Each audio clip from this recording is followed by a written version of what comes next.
Here's the latest from News 10 NBC Sports. Well, another week of Friday night lights, but tonight records go out the window. So Matt and Ian, it was the first round of Class A playoffs. Any surprises? Yeah, Deanna, well, quite a few upsets through Class A, but first we're going to go to our touchdown 10 game of the weekend. Yeah, Matt, the 4-seeded Bruins and the 5-seeded Saints. Brighton is the reigning champ, while Churchville-Chili missed the playoffs entirely last season. Both teams meet in the middle at 5-2. We'll pick up in the third quarter. Bruins up big, and they keep that train chugging. The give to Justin Medina bounces outside. Medina between defenders outraces the Saints.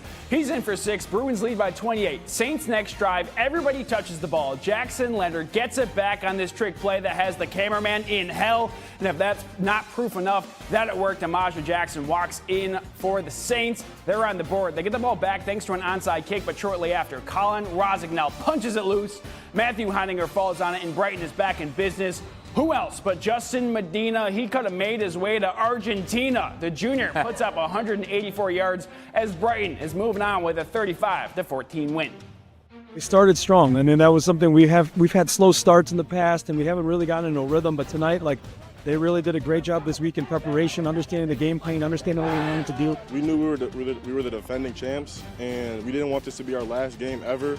And we just told each other, don't want to go home today, don't want to go home. Just keep working, and that's what we did today.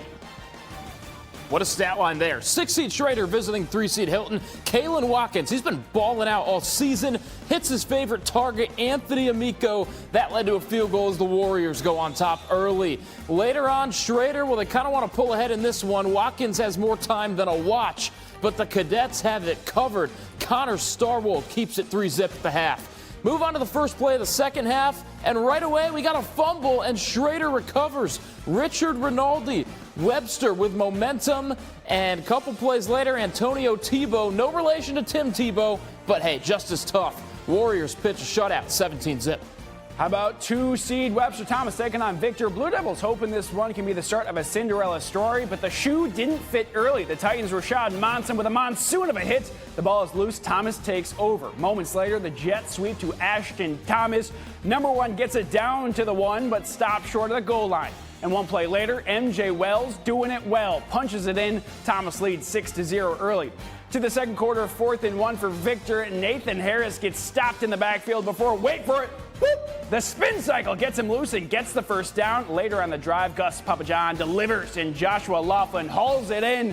Victor ties it at 6 apiece. Webster has a chance to score before the half, but Mason Naples staples the drive shut, sacks the quarterback, and Victor is victorious, 12-6, upset in the Titans.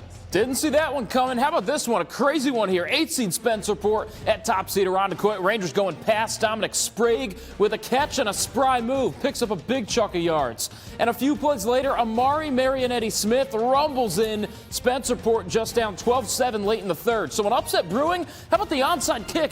Eagles not expecting it, and Jaden Ford, built Ford tough, recovers the kick, and not so fast though, because it was a pop-up onsider. That's actually illegal. Refs make the call. It's a Irondequoit ball. Now they struggle to move all half, but in the final minutes, a huge first down picked up by Cooper Moore, and the Eagles survive and advance.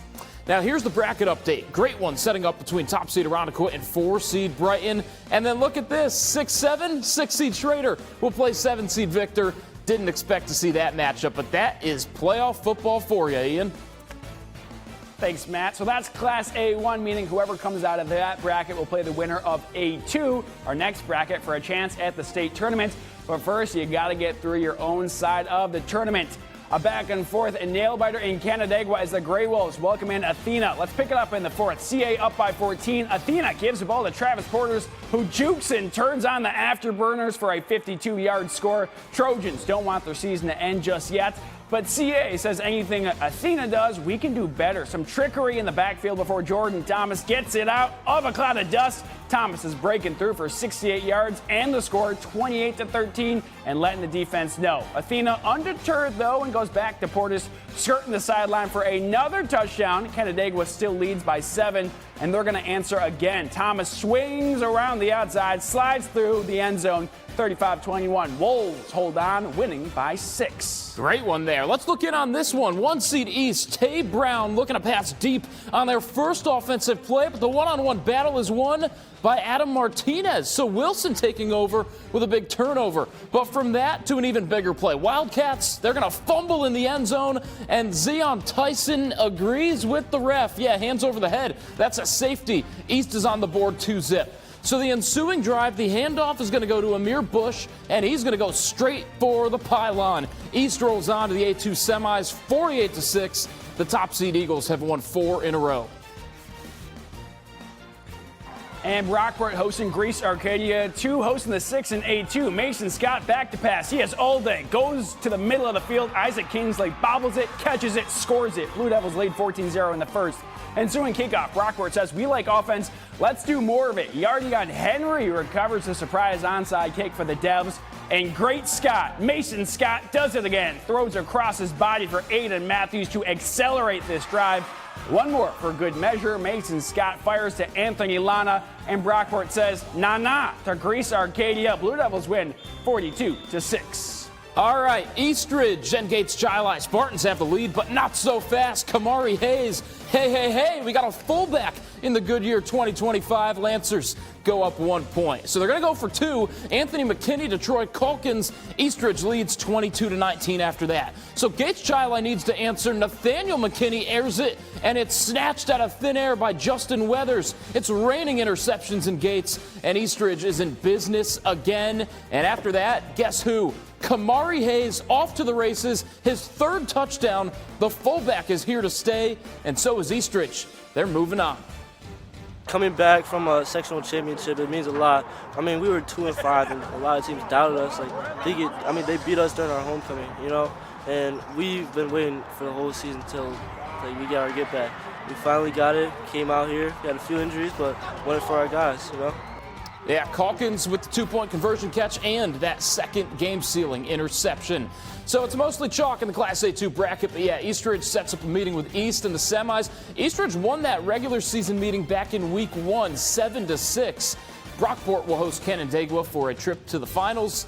Great games on tap for next week, guys.